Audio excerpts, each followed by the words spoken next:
everybody, my name is Jude Jennison and I'm the co-founder and director of the Leadership Whisperers. I'm your presenter for today, and I'm going to be sharing with you a leadership model that only has 3 styles of leadership within it. So it's a super simple way of looking at your leadership, and it's really easy to remember. I'm also going to talk about the energy that's required in leadership. And energy isn't something that we talk about very often. We tend to think of energy as all happy, clappy, rah, rah, high on enthusiasm. But actually our energy can be used much more skillfully in our leadership. So it's about looking at how do we create the right kind of energy for different situations. I'm the little bit of background about me. I'm the author of the book Leadership Beyond Measure. I'm a speaker and I'm a horse-assisted educator. Now I'm guessing that last one needs a little bit of explanation. By horse-assisted education, I mean that I work with leaders and teams from graduates to board level of large organisations, and I work with them with horses to help them develop their leadership skills. Now, I will give you a little bit of background as to how we do that and why we do that. So I call it leadership with horses because it's very straightforward. It's about developing your leadership by working with horses. You may have come across other phrases such as equine-guided leadership development or horse-assisted education. But ultimately it comes down to how do you learn about your leadership by working with horses. And the reason why we work with horses is because they mirror our non-verbal communication. And our non-verbal communication is about 90% of our communication. So even though we're on a webinar and you're listening to me over the phone or through a headset, and primarily you're focusing on the words, what's also coming into play is how I'm thinking, how I'm feeling, and how you're thinking and feeling. So the horses will mirror that back to us. So for example, if you are feeling terrified but you're pretending that everything's fine, the horses will pick up that there's an incongruence in your behaviour, because there's a mixed message if you're pretending that everything's okay but actually deep down you're terrified. So they'll respond and they'll highlight to us where we're incongruent and where we're compelling as leaders and where we're not. It's a very, very embodied way of working. So I always say leadership's a little bit like learning to ride a bike. You know when you're when you've got your balance on a bike because you're upright. You also know when you're wobbling around all over the place. And I think leadership's a bit the same. There will be times when you know your leadership's flowing and everything feels easy. And then there'll be other times when it's awkward and it's clunky and something else is needed. So what horses do is they demonstrate by following us or not how well we're doing on that measurement. So they become our measurement of leadership, and if they believe in our leadership, they come with us, and if they don't, they plant their feet and refuse to move. So it's probably the cleanest feedback that you'll ever get, because if they're coming, then your leadership's in flow, and if they're not, then something else is needed. And the horses will respond to really tiny, subtle nuances in behavioural change. So if you do something slightly different, they may change and then come with you. So that's a little bit about leadership with horses and why we work with horses. I want to talk a little bit, very briefly, about why leadership and what do I mean by that. Leadership is changing. We've moved from a command and control style of management to looking at how do we engage and inspire and influence different people. And I hold the view that we are all leaders. Some of us are leading teams and some of us are leading ourselves. But the choices that you're making on a day-to-day basis have an impact on other people and on you. So one of the things that we need to be able to do now is look at how do we influence and inspire, because it's no longer enough to just be brilliant at your job, to have the experience and to tell people what to do. People want more than being told. They want people to collaborate with them. We need to be more innovative, and we need to find new ways of working together. Now, I worked for IBM for 16 years, and I had a whole range of senior leadership roles there.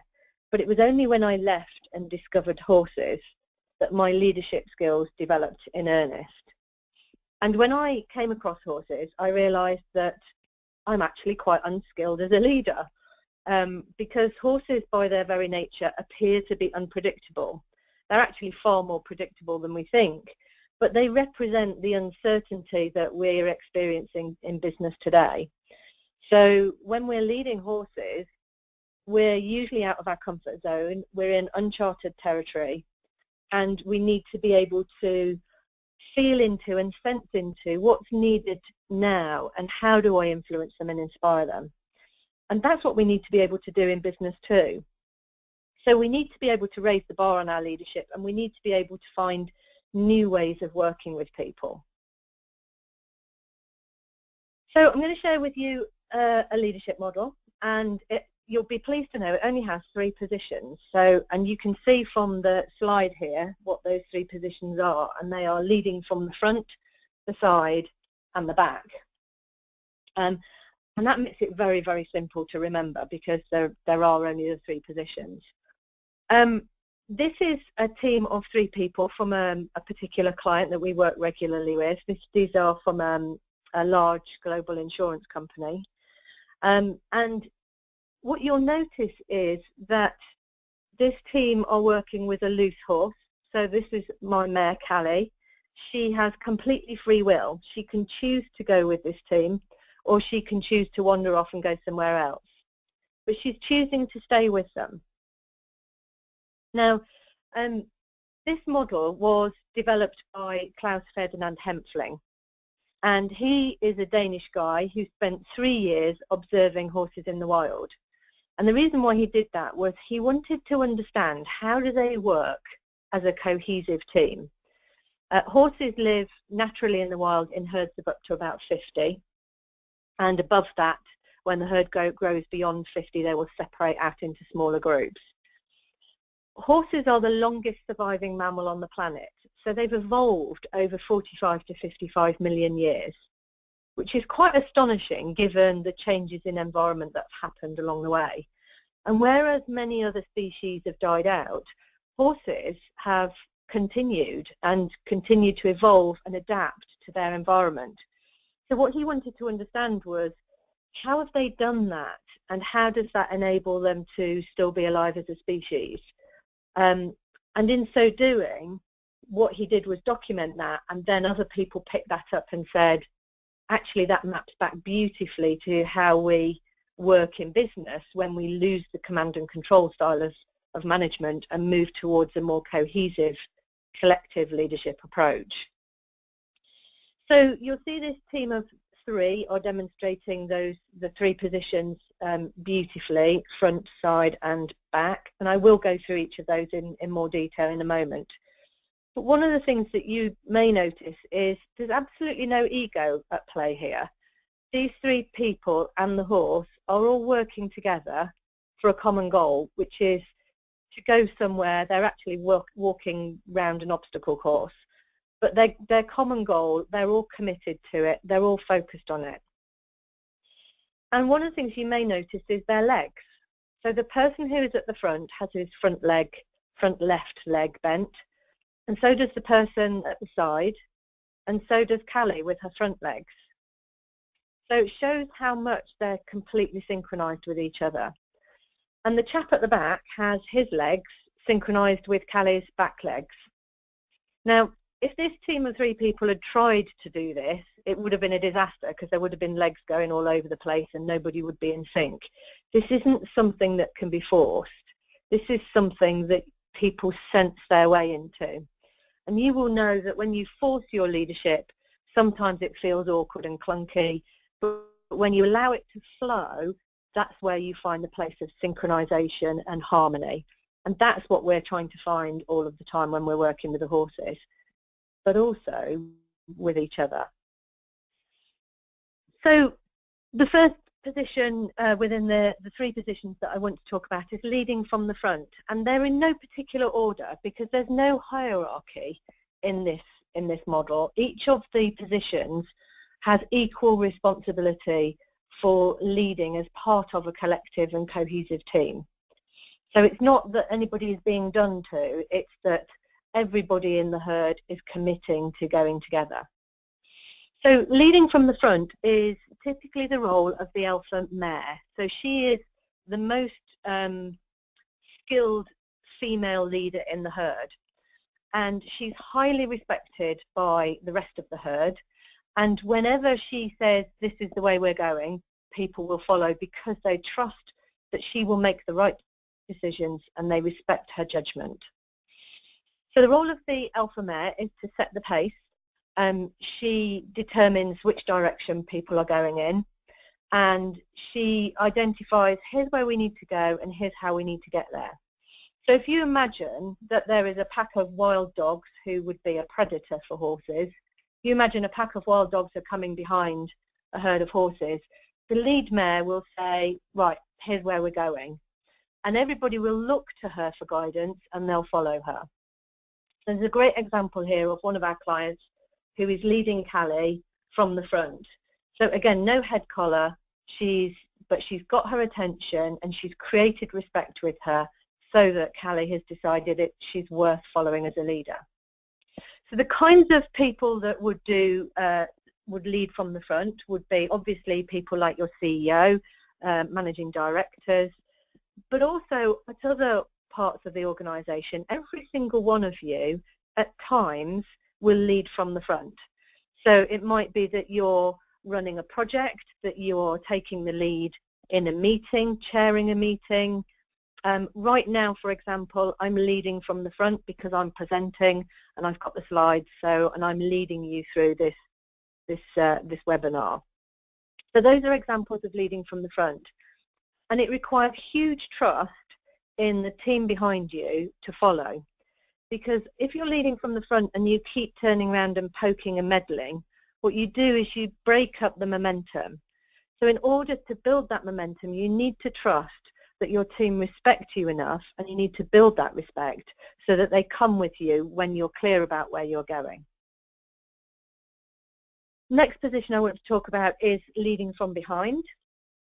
And leading from behind is the role of the alpha stallion in a herd of horses.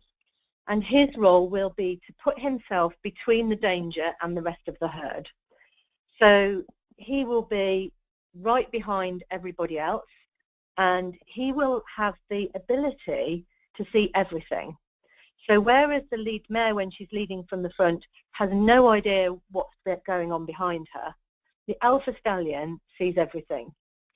So in a way, they are like the bookends to a team, because one is leading from the front and being clear about where they're going, and one is at the back making sure it happens. So the alpha stallion will drive momentum, and he'll create as much or as little energy as is needed from behind to make sure that everybody's coming with him. So he matches the pace that's set at the front, and he will continually communicate with her and make sure that everybody is on track. And the beauty of being at the back means that he gets to see everything. So if one of the horses veers off to the side, he can position himself left or right, staying at the back, but he can position himself so that he gets in their eye line and makes it clear to them that they need to continue. So if you think of this from a business point of view, the kinds of roles of leading from behind would be your project office manager. If you've got a big project running, your project manager would lead from the front, and the project office would lead from behind. So they would be making sure that deliverables are being achieved, that the milestones have been met, and so on. Finance often lead from behind, so they're driving the business from a financial point of view. HR will often lead from behind. All of these roles will also need to lead from the front at times to be clear about here's where we need to go and here's what we need to do. But primarily finance, compliance, risk management, anything that has sight of the whole business across all the sections is a leading from behind activity. So it's the person in your team that says, right, come on, let's get this done. And it can be as simple as that, or it can be more complex, as in project office management. But it's very much a checking and a balancing, and it's making sure that the job gets done. And again, the alpha stallion has huge respect from the herd. So sometimes his mere presence is enough to build the momentum that makes the team continue and match the pace of the mare in front. And then the third and final position is leading from the side. Now, on this picture, this is a horse called Tetua, and this is a team at a recruitment conference who are working with Tetua.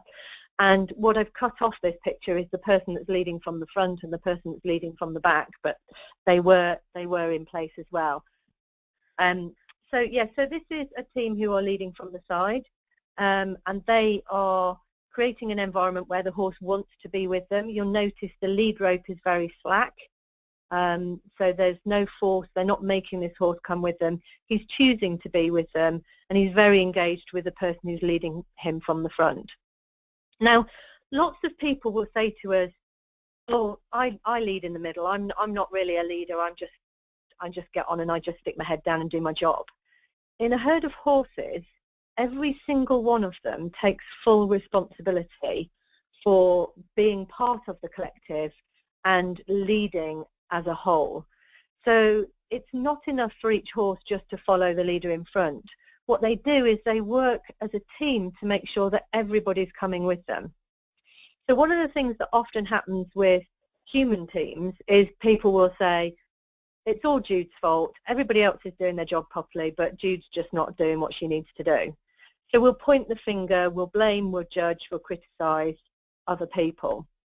In a herd of horses, what they'll do is they won't do that. They will notice when somebody is not aligned, and they'll all work together to bring that horse back in alignment. So they're all working as a team.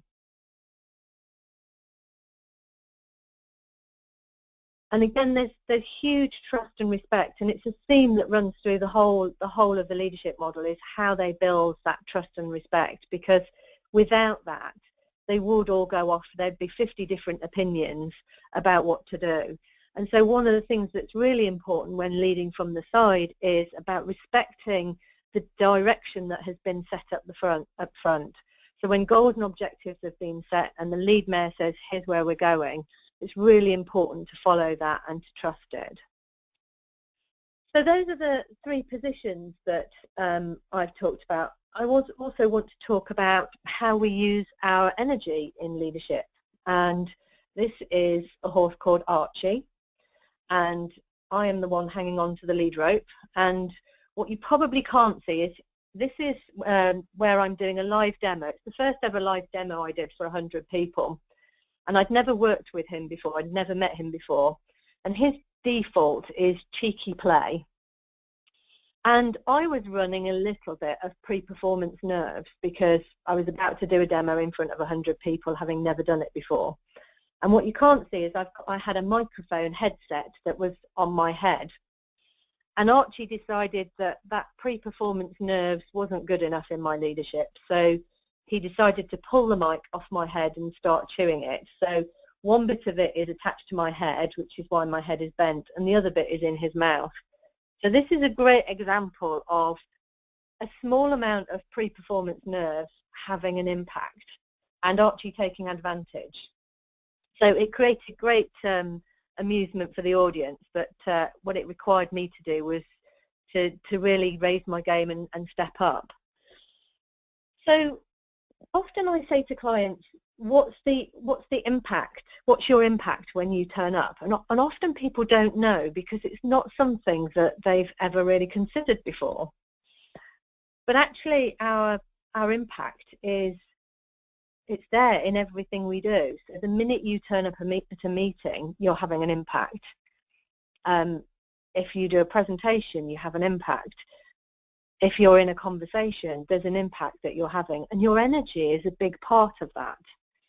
So you'll probably all know those people who come flying into a meeting and suddenly all the attention's on them and they take charge and and overextend their energy. And you'll also know people who sit quietly in the corner, don't say very much, and might have collapsed their energy. If you've ever had one of those duvet days when you sit on the sofa and you don't feel very well, we tend to collapse our energy when we're not very well, when we're tired, or we're not sure of ourselves, and when we're in conflict. And in fact, particularly when we're not sure of ourselves and when we're in conflict, one of the easiest things we can do to make our leadership more effortless is to expand our energy into where it feels more comfortable. So rather than collapsing it and making ourselves shrink and smaller, it's about owning our space. And if you've ever seen great presenters who walk onto a stage, they own that stage and you pay attention to them before they've even opened their mouths. And that's their energy that they're using. They're holding their space. They're using their energy skillfully. So using our energy is actually a huge part of leadership, and something as simple as raising and lowering our energy without even needing to say anything can have a huge impact. I mean, this is a massive topic. There's, hundreds of books written about energy, but it's not something we ever really talk about much in leadership. But it is something, if you notice, how are you feeling in terms of, is your energy high, is your energy low? That will all have an impact on how you show up during the day. So this is just an amusing little illustration, but what this demonstrates is what we all have the ability to do, which is to push and shove when we're out of our comfort zones. I talked about in business we're leading through uncertainty, and when we're doing that, we are out of our comfort zones and we're having to think, say and do things we've never thought, said or done before. And that's where leadership really comes to the fore. But it's also where we become unskilled. And we often try the same old habits and behaviours regardless of whether they work or not. So we need to, as leaders, we need to be aware of the impact we're having in every moment and to be able to recalibrate so that we can change it and fine-tune our leadership moment by moment. We need to be able to expand our range and to develop new skills and behaviours. And we can only do that when we become really aware of what's working for us and what's not. So whenever it feels like you're pushing or shoving or pulling and tugging, you can be sure that you've entered the territory of being unskilled. And that's when leadership feels a bit uncomfortable, it feels slightly awkward. When it's flowing and it's effortless, that's when you're absolutely in your zone of your leadership. So one of the things I'll ask you to do is to pay attention throughout the next few days is, how does your body feel when you're leading? Does it feel like it's flowing? Or does it feel a bit awkward and clunky as though you're pushing and shoving a little bit? So just for the last couple of minutes, I'd like you to think about a situation that you've got, a real situation that you've got at work. And I want you to think about it for a minute. Something that is perhaps challenging you. It might be a difficult conversation that you've got to have. You might have to make somebody redundant. You might need to ask somebody to step their game up. There may be conflict in your team, but just spend a minute thinking of a challenging situation that you've got. Okay, and I want you to think about, where are you leading from? Okay, so what I'm going to ask you to do now is just consider whether that's working, whether that's the appropriate position, or whether there's another way of approaching this situation. And it's a chance for you to say, if you're leading from the front, perhaps you might try and being very clear about what you want. Perhaps you might need to try coaching or being more collaborative. Perhaps you might just need to create the energy behind and say, right, come on, we need to get this done by Friday. But just have a think about where you might want to change, or whether it's not the position that you're in, but rather your energy. So if your energy is collapsed, you may need to raise it and be more confident. If you're overconfident, and you're overextending your energy, maybe you need to soften it a little bit and find a way to create more alignment, for example. So there's lots of different ways that we can use both our energy and the 3 positions to change the way that we're leading and to influence other people. Now, I've rattled through quite a lot of information. There is a handout that you will get sent after the call that goes through these 3 positions in more detail, and it is an extract from my book, Leadership Beyond Measure. So you will get a copy of that after the webinar, as well as a copy of this recording. So I've said all I want to say on the 3 positions and on energy, and I hope that you found this way of working interesting, and I really encourage you to think about where you're leading from. And now I'm going to open it up to questions. I know some of the questions are coming in, so I'm just going to go through some of those questions. So the first question that we've got is, why horses, and can we do this with other animals? And the answer to that is quite long, so I'm going to keep it very, very brief. The reason why we don't, because often people say, oh, we could do this with dogs. Dogs require a pack leader, so they work much more with a hierarchical command and control, whereas horses don't require a pack leader. There's no hierarchy in their leadership. So that's the first reason why we don't work with dogs and why we work with horses. The other thing is that dogs will be influenced by food, whereas horses will be less influenced by food, and they can't be bribed. And there's also a lot of research that has been done that shows that when we're in the presence of horses, we have greater access to our limbic system part of the brain, which is the emotional part of the brain, the bit that enables us to process information, but also not just feel our emotions, but it also enables us to sense into what's happening and make judgments and make comparisons about different things. So when we're in the presence of horses, the research shows that we have greater access to that, which means that we don't lose the cognitive thinking and our brilliant minds and our experience, but we engage that in cooperation with our emotions and our judgment, and we have better judgments. So when we're around horses, often people make better decisions because they're more congruent and more aligned. So that's why we work with horses. I've got another question coming in asking, is it possible to lead from all aspects depending on the situation? This person says they don't think they stick to any one of these methods the whole time.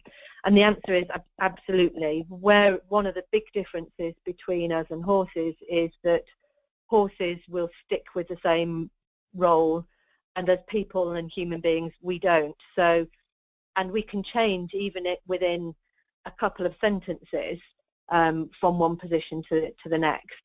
And it's great to hear that you are using the different positions, because that will enable you to be more effective, because different positions are required in different situations. So for example, in a conflict situation, sometimes with some people you might need to lead them from the front and be very clear about what you want them to do. Other times you might need to spend more time with a more coaching and a democratic style of leadership, trying to understand them, trying to find alignment with them. So different situations will require different positions of leadership and with different people as well. So the more ability you have to try the different positions, the more effective you can be in different situations. So it looks as though that's the end of the questions. I'll give you a half a minute. If you've got a quick question, then please type it into the box. Otherwise, I'm going to close the call, and I'd just like to say I hope you enjoyed the webinar. I hope you've learned something new about your leadership that you can go away and apply, and enjoy the rest of your day.